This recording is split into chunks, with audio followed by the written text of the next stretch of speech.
Hi guys, I am Hemant Jain and welcome back to your favourite show HJ presents fun with talks. So guys, आज मैं काफ़ी अच्छी opportunity लेके आया हूँ और ये अपॉर्चुनिटी आज अवेलेबल है गुल्फ ऑयल लुब्रिकेंट कंपनी में।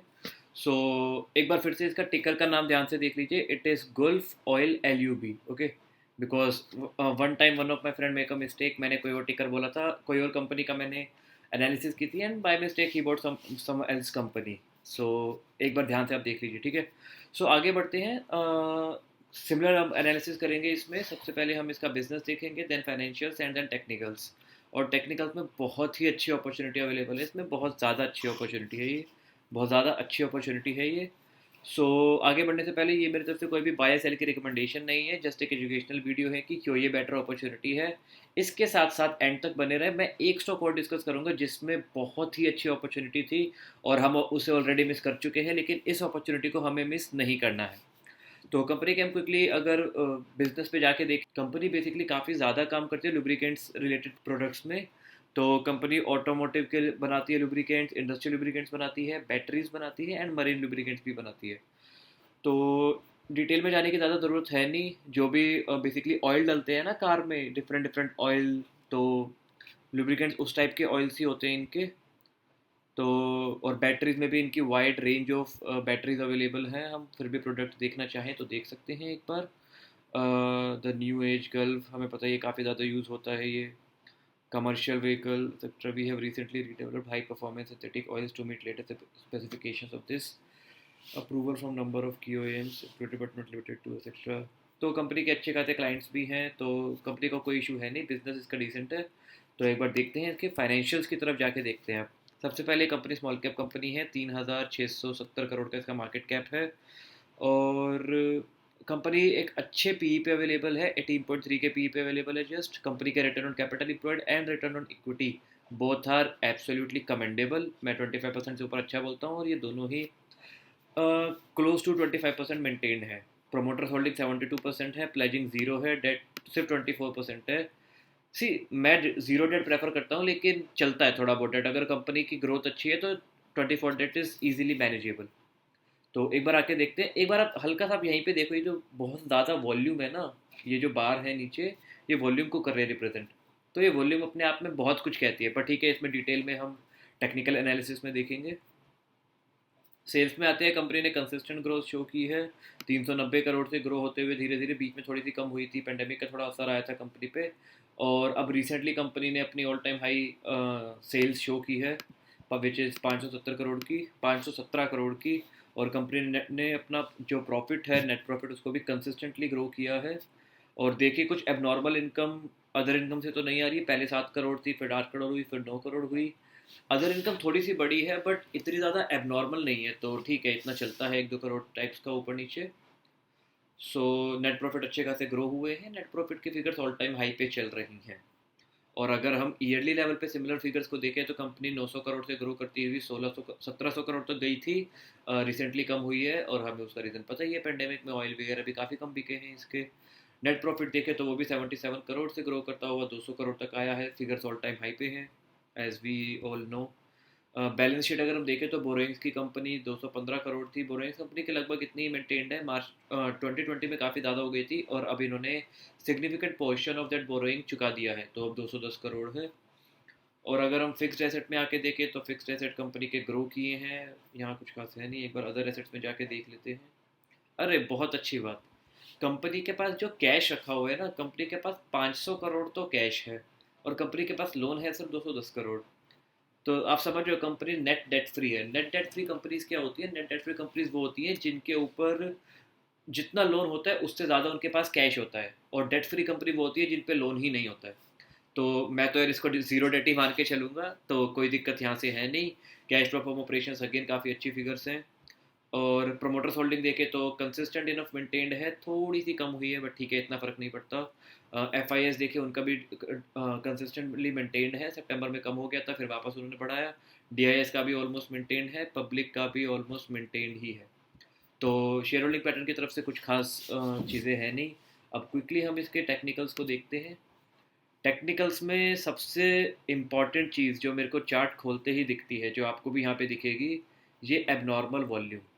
ये वॉल्यूम अपने आप में बहुत कुछ कहती है कि यहाँ पे किसी बिग प्लेयर ने एंट्री ली है, उसको लग फिर बेसिकली यहाँ पे किसी बिग प्लेयर ने एंट्री ली है और आगे भी ऐसी वॉल्यूम बन सकती है। आगे बनेगी नहीं बनेगी पता नहीं, लेकिन वॉल्यूम एक इंडिकेशन है कि big players are interested in this company और वो धीरे धीरे और भी आ सकते हैं। तो इसके एक बार पैटर्न को देखते हैं। तो कंपनी लगभग इस लेवल पे ट्रेड 2 बार इसने शो किया है रेजिस्टेंस, और बहुत छोटा वाला अगर आप टारगेट देखें कि यहाँ से यहीं तक जाने का टारगेट कितना है, तो वो 12-13% है, जो कि डेफिनेटली 5-6 महीने भी नहीं लगने आने आने में। और अगर हम ब्रॉडर वे में देखें तो कंपनी के सारी फिगर्स ऑल टाइम हाई पे हैं, मैं ऑलरेडी मेंशन कर चुका हूँ। जब सारी फिगर्स ऑल टाइम हाई पे हैं तो यार सीधी सीधी बात है, प्राइस को ऑल टाइम हाई पे जाना पड़ेगा। आज जाए चाहे कल जाए चाहे एक साल बाद जाए, प्राइस तो ऑल टाइम हाई पे जाएगा। और जब ये ऑल टाइम हाई पे जाएगा हमें बहुत प्यारा 50% का गेन ये दे देगा। मुझे नहीं लगता इसमें एक साल से ज़्यादा लगने वाला है। अगेन यार 2 साल लग भी जाते हैं ना, तो भी अपने आप में बहुत ही कमेंटेबल, बहुत ही अच्छा गेन है। अब याद है मैंने एक स्पॉइलर की बात की थी कि एक कंपनी सिमिलर फाइनेंशियल्स की थी जिसमें हमने अपॉर्चुनिटी ऑलरेडी मिस कर दी है। तो वो कंपनी है ये टाइड वाटर ऑयल। इसका भी ऑलमोस्ट सिमिलर ही बिजनेस है। अगर मैं रिसेंट को इग्नोर कर दूँ तो चार्ट पैटर्न्स देखे तो ज़्यादा डिफरेंस आपको नहीं दिखेगा। ये हमारी कंपनी गोल्फ ऑयल है, इसमें भी सिमिलर ऐसे एक कप सा बन रहा है। अगर बनाना भी चाहे हम तो ये लगभग एक कप है, ये हैंडल है, ये एक और हैंडल शायद बन सकता है। सो मल्टीपल कप पे हैंडल पैटर्न्स भी होते हैं काइंड ऑफ।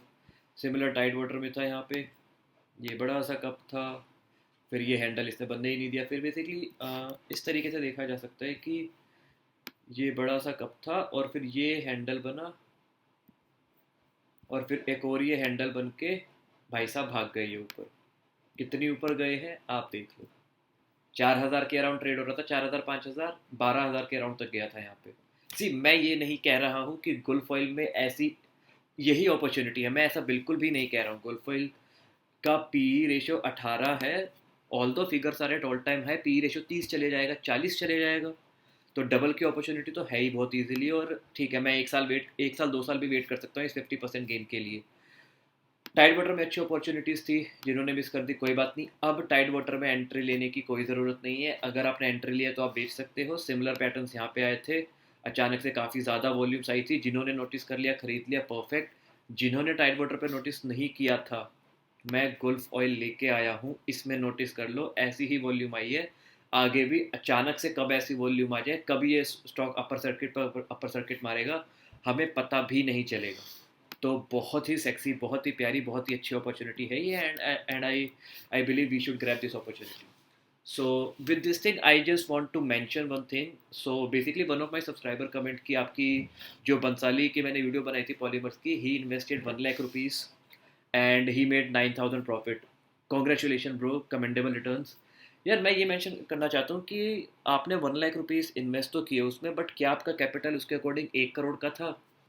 मैं बिकॉज 1 लाख रुपीज़ बहुत बड़ा अमाउंट होता है ऐसी स्मॉल कंपनी में इन्वेस्ट करने का, अगर आपका कैपिटल करोड़ों में नहीं है तो। जो कन्वेंशन मैं फॉलो करता हूँ मैं आपको बता देता हूँ।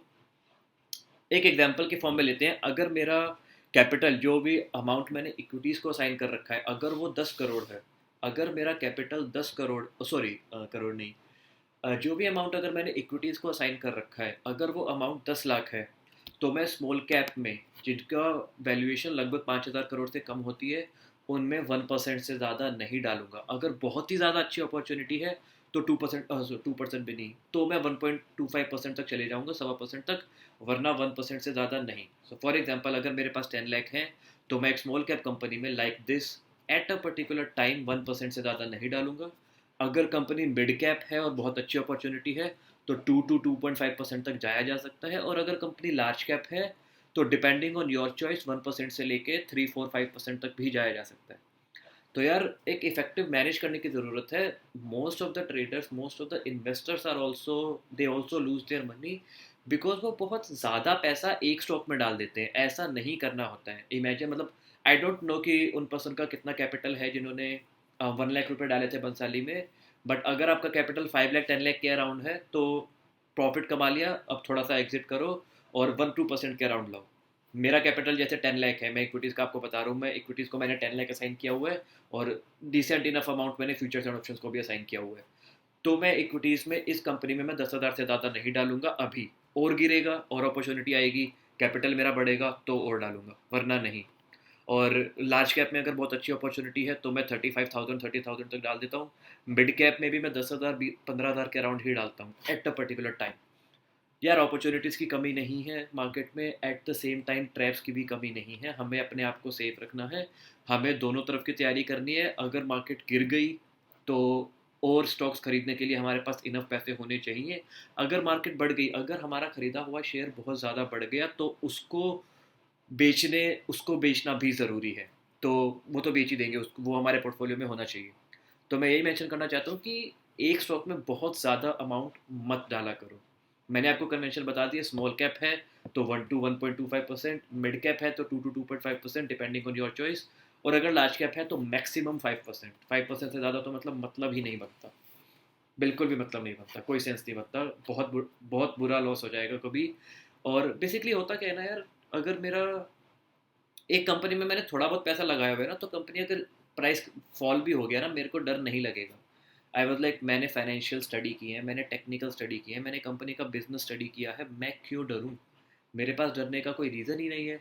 डरने का रीज़न उनके पास होता है जिन्होंने बहुत ज़्यादा कैपिटल डाल दिया। देवर लाइक शिट यार, यहाँ से 5% और गिर गई तो 5,000 का लॉस हो जाएगा, 10% और गिर गई तो 10,000 का लॉस हो जाएगा। उन्हें डर लगता है कि कंपनी के 1% के फॉल पे उनका सब्सटेंशियल कैपिटल इन्वॉल्व होता है, काफ़ी ज़्यादा रिस्क होता है।